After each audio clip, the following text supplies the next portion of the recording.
그래서 그 계품운송 계약에는 이제 선화증권이라는 것이 발행되는데 그 선화증권이라는 것은 이제 부합 계약이다. 그러니까 운송인이 일방적으로 작성하고 화주는 그것을 받아들일 수밖에 없는 것이고 그 선화증권 이면에 있는 약관의 내용은 고칠 수도 없다. 그렇기 때문에 절대적으로 화주가 불리하다.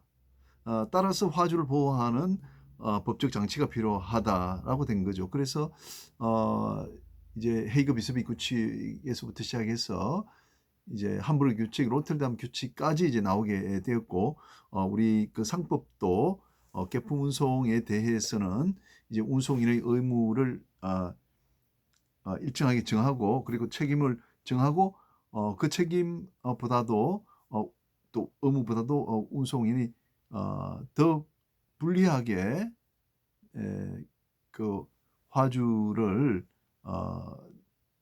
대하는 약정을 체결하면 그 약정은 이제 무효가 되도록 그렇게 우리가 이제 만들었습니다. 그래서 그 대표적인 강행 규정이 상법 제 799조가 됩니다. 자, 그 다음에 또 그 다른 운송 계약으로 이제 복합 운송 계약이라는 게 있어요.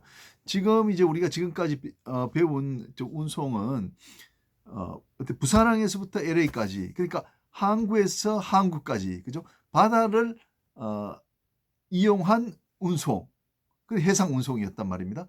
근데 그 뒤로 예를 들어서 한 20년 전부터는 이제 서울에서부터 부산까지 이제 육상으로 운송물이 이제 운송이 되고, 그다음 부산에서부터 이제 LA까지 운송물이 다시 왔다가 LA에서부터 그 워싱턴 DC까지 또 화물이 이동되는 그런 과정을 이제 거치는데, 개개의 운송이 아니라 이 모든 운송을 한 사람이 내가 모두 맡아서 하겠다고 약정을 체결하는 겁니다.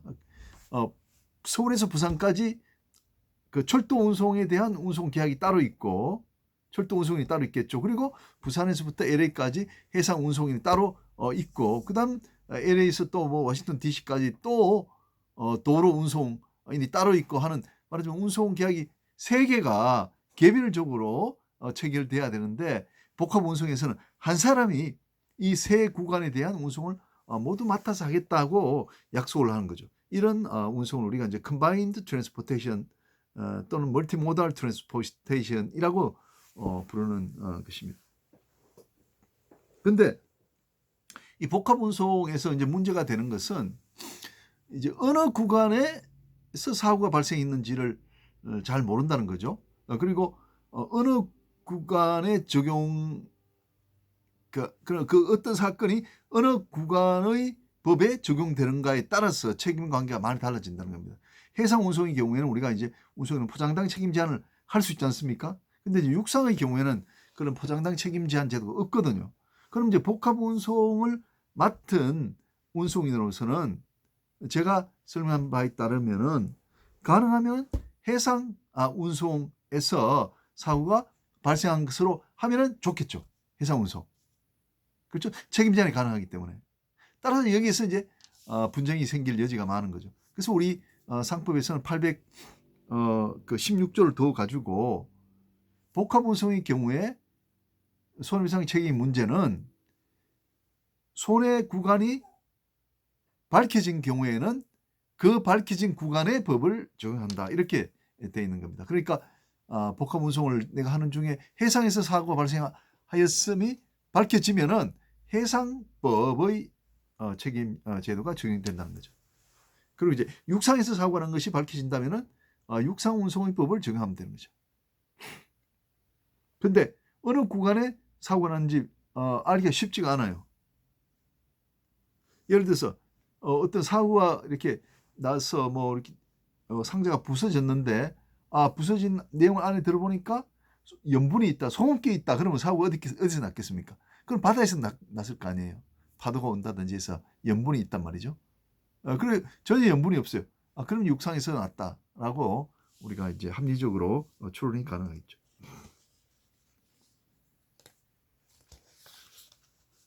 그다음에 이제 손해 구간이 이제 불명인 경우에는 이제 운송거리의 장단에 따라서 운송거리가 가장 긴 구간의 법을 적용하는 거예요.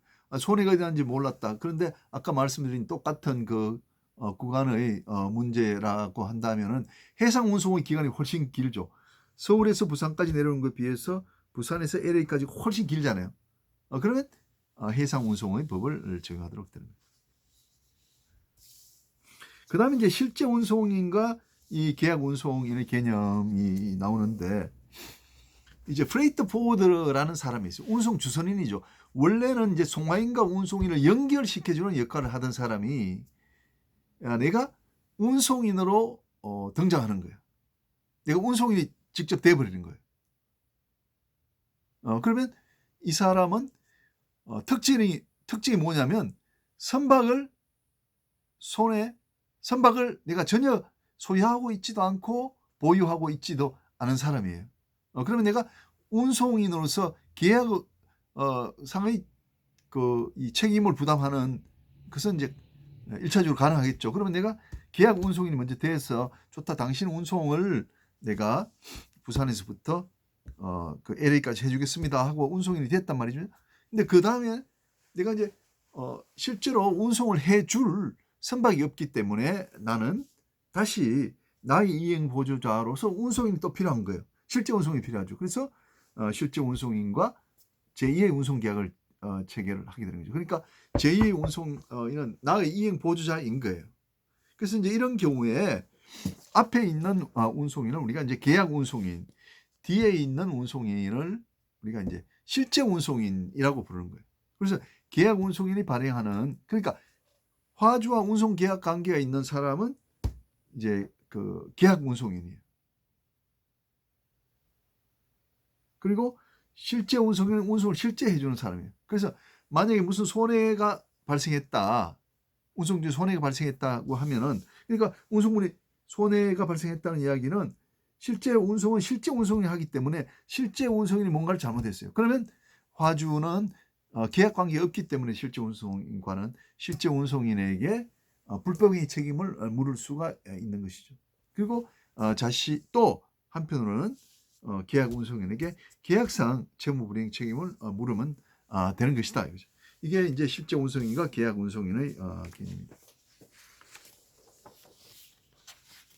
자, 그다음에 이제 종합물류계약이라는 게 이제 최근에 생겼어요. 종합물류계약이라는.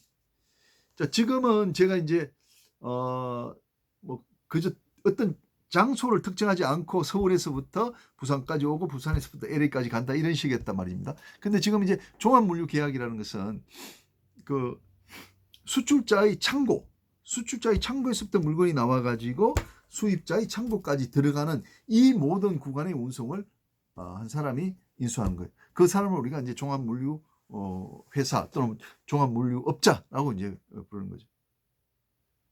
그러니까 복합 운송은 운송만을 내가 인수를 한 거죠. 근데 이 사람은 그것만 아니라 운송을 포함을 해서 뭐 창고에서 바로 나오게 되면 라벨을 해야 되겠죠. 라벨링하고 그다음에 뭐 포장을 하고 하역을 하고 이런 것들이 모두 다 여기에 포함이 되는 거죠.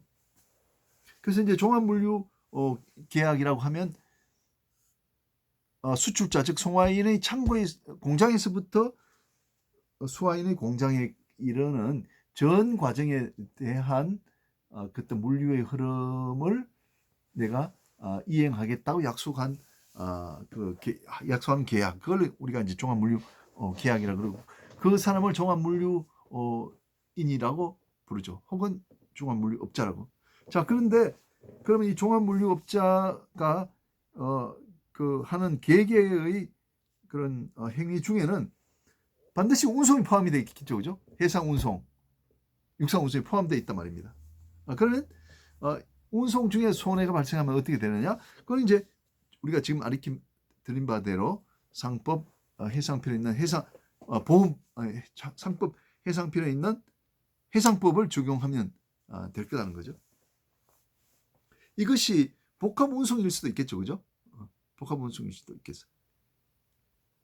그다음에 이제 이런 종합물류 계약 중에 창고에서 뭐 손해가 발생했다면 우리 상법에 또 창고에 대한 규정이 있거든요. 그 규정을 보면 되는 거예요. 자, 근데 라벨링에서 무슨 손해가 발생했다, 통관에서 손해가 발생했다 하면은 적용할 법이 없어요. 따라서 이제 저는 종합물류계약을 하나의 그런 독립된 상행위로 봐서 우리 상법제 2편 구장 운송 다음에 그 10편 해서 종합물류계약이라는 챕터를 갖는 것이 좋겠다라고 이제 주장을 하고 있는 거죠. 오케이, 오늘 일단 여기까지 마치도록 하겠습니다. 예, 감사합니다.